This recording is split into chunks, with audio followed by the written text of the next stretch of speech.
Ni mtu anaweza kushinda majaribu. Tunaangalia jinsi ya kushinda majaribu. Point ya pili, andika, mkubali Mungu ayatawale maisha yako. Ukitaka kushinda majaribu, ukitaka kushinda mitihani ya dunia hii, mkubali Mungu ayatawale maisha yako. Mkubali Mungu akuongoze katika maisha yako. Tafsiri nyingine, ninaposema mkubali Mungu ayatawale maisha yako, maana yake namaanisha mkubali Mungu aiongoze maisha yako. Ni mkubali Mungu aiongoze maisha yangu. Ukimkubali Mungu aiongoze maisha yako, ayatawale maisha yako, utashinda majaribu na kukutana nayo. Amen. Utashinda kiurahisi. Utashinda hiyo mitihani ya dunia hii. Amina. Punga mkono wake wani namna hii, kwa sababu kwa namna moja au nyingine ukikataa kuongozwa na Bwana, lazima shetani atakuongoza. Na ukikataa kumkubali Bwana, hujanielewa. Punga mkono wake wani namna hii, sema naelewa. Makofi kwa Yahweh, sema amen. Kanisa, makofi kwa Bwana. Wangapi mnanachosema? Nirudie tena. Naomba nirudie tena. Nimesema mkubali Mungu ayatawale maisha yako. Mkubali Mungu akuongoze katika maisha yako. So kwa namna moja au nyingine, ukikataa Mungu aiongoze maisha yako, lazima shetani atakuongoza. Na kwa bahati mbaya au bahati nzuri, ukikubali shetani akuongoze, shetani lazima atakuongoza, atakupeleka kule anakokujua. Hamjanielewa ninachosema? Naomba niongee na watu upande huu. Ukikubali shetani akuongoze, maana yake atakupoteza, atakupeleka mahali ambapo hukujui. Lakini ukikubali Bwana akuongoza, atakupeleka mahali palipo sahihi. Na utashinda. Hautakuwa na hofu, utakuwa na mashaka. Na safari yako itaendelea mbele. Makofi kwa Yahweh. Punga mkono wake wani, sema amen. Hebu sema amina. Amen. Pewa na makofi ya shangwe, haleluya. Mkubali Mungu akuongoze. Ni mkubali Mungu aniongoze. Kubali Mungu ayatawale maisha yako. Hii ni njia moja wapo ya kushinda majaribu. Hii ni njia moja wapo ya kushinda mitihani ya dunia hii. Punga mkono wake wale na mai. Kubali kumbeba Mungu ndani yako. Kubali Mungu akae ndani yako. Ayatawale maisha. Akae ndani ya moyo wako. Atembee na wewe. Haleluya. Punga mkono wake wale. Wangapi mnanielewa? Hebu sema amen. Sema tena amen.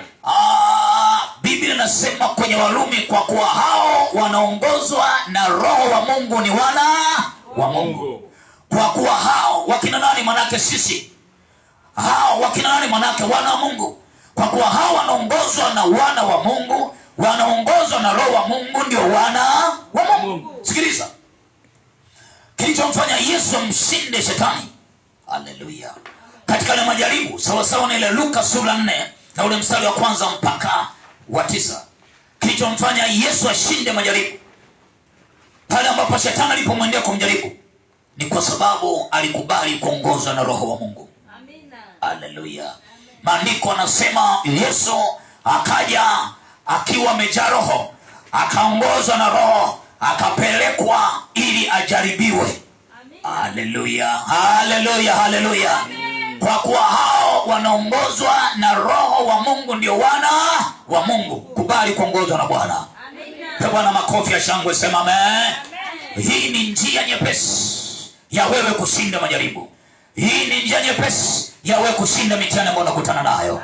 Tena kiurahisi kabisa. Kwa maana ukikubali Bwana kuongoze, shetani lazima akae pembeni. Lakini ukikataa Bwana kuongoze, lazima shetani achukue nafasi ya Bwana. Kama usikubali kanisa, shetani achukue nafasi katika maisha yako. Mruhusu Bwana achukue nafasi katika maisha yako. Punga mkono wake wani, sema amen. Amina. Makofi kwa Yahweh. Andiko lingine, Zaburi sura ya 32 na ule mstari wa 8. Biblia inasema, nitakufundisha na kukuonyesha njia utakayoiendea, jicho langu likikutazama huku nikikushauri. Amen. 32 Zaburi mstari wa 8.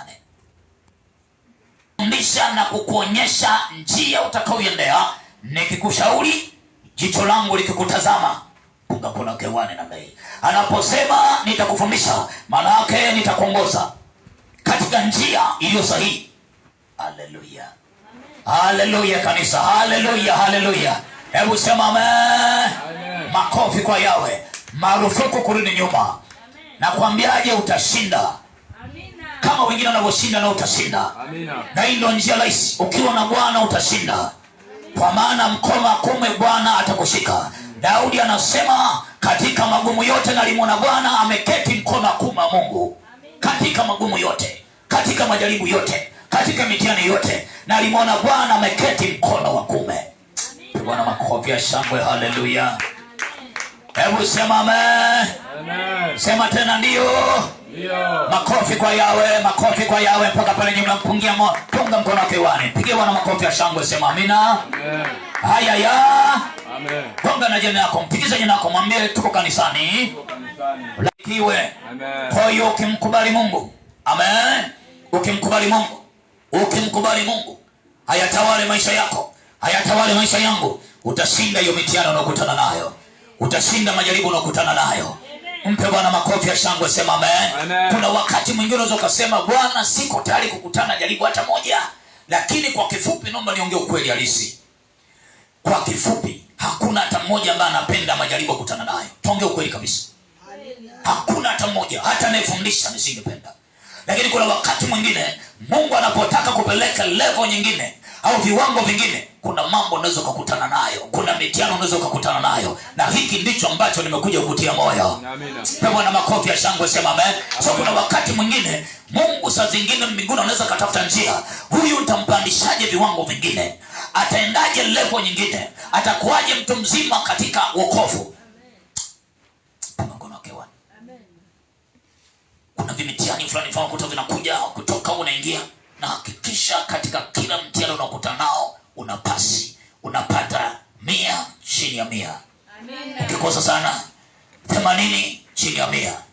Hebu nisaidie kufikisha jicho kwenye yako, mwambie katika pepa unaweza kukutana nazo, katika mitihani unakutana nayo, maksi zako zinasoma ngapi? Tulizane.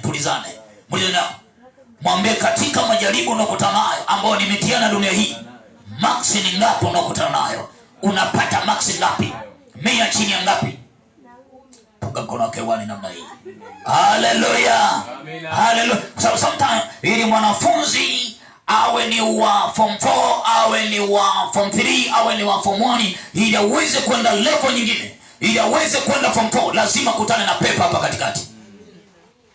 Kadhalika mwanafunzi ambaye yuko form 4 ili aende form 6 au aende form 5, lazima kuna pepa ipo hapa katikati. Amen. Punga mkono wake wani na mimi. Na ndio maana utaona kuna tofauti kati ya lugha anaongea mtu ambaye amesoma mpaka form 6 na lugha ambayo anaongea mtu ambaye amesoma mpaka form 4. Lugha zinatofautiana. Punga mkono wake wani namna hii. Hebu sema amina. Amina. Mwambie nako mimi nimeamua kuwa mtu mzima sasa. Sitaogopa majaribu. Haleluya. Haleluya. Kubali Mungu ayatawale maisha yako. Warumi sura 12 na ule mstari wa kwanza mpaka wa pili, Biblia inasemaje? Warumi 12 mstari wa kwanza mpaka wa pili. Haleluya. Haleluya. Amen. Biblia inasemaje? Warumi sura ya 12 mstari wa kwanza na wa pili. Neno la Mungu linasema, basi ndugu zangu nawasihi kwa huruma zake Mungu, itoeni miili yenu iwe dhabihu iliyo hai, takatifu, ya kumpendeza Mungu, ndio ibada yenu yenye maana. Wala msifuatishe namna ya dunia hii, bali mgeuzwe kwa kufanywa upya nia zenu, mpate kujua hakika mapenzi ya Mungu yaliyo mema, ya kumpendeza na ukamilifu. Haleluya. Mugeuzwe. Hebu sema amen. Mugeuzwe, mfanywe upya. Itoeni hiyo mwili. Mwambie nako huo mwili. Ngekiji nako biza tusiogopane, mwambie huo mwili utoe kwa Bwana.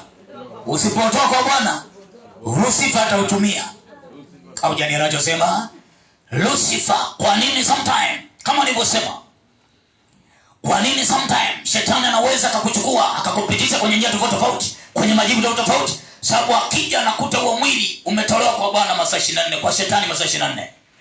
Sasa anasema, wapenzi, toeni miili yenu iwe dhabihu iliyo hai, hii ndio ibada iliyo njema ya kumpendeza Bwana. Mugeuze ulioto ndani kwa kufanya upya. Come on. Hujanielewa. Wanaotaka kuongozwa na Bwana punga mkono wake wani namna hii. Wanaotaka Bwana atawale maisha yako, punga mkono hewani. Mpaka pale nyuma, punga mkono hewani kama tuko pamoja. Hebu sema amen. Amina. Mpe Bwana makofi ya utukufu. Haleluya. Amen. Makofi kwa Yawe. Amen. Jina la Bwana. Nisomee hiyo Isaya sura ya 48 mstari wa 17. Biblia inasemaje? Isaya 48 mstari wa 17. Isaya sura ya 48 mstari wa 17. Biblia inasemaje? Tunajifunza ni namna gani unaweza ukashinda majaribu, au jinsi ya kushinda majaribu. Tupo kwenye kipengele, hii ni point ya pili. Mkubali Mungu atawale maisha yako. Mkubali Mungu aiongoze, Mungu akuongoze katika maisha yako. Kubali, ni kubali. Haleluya. Amen. Haleluya. Amen. Isaya sura 48 mstari wa 17. Neno la Mungu linasema, Bwana mkombozi wako, mtakatifu wa Israeli asema hivi, mimi ni Bwana Mungu wako, nikufundishaye ili upate faida, nikuongozaye kwa njia ikupasayo kuifuata. Haleluya. Amen. Jamani, naomba niongeze kipande kitakusaidia. Unafahamu sometime kuna mambo mengine magumu anaweza akaja. Unakuta saa zingine unashindwa kuelewa, lakini kuna majaribu mengine nyuma amebeba mema.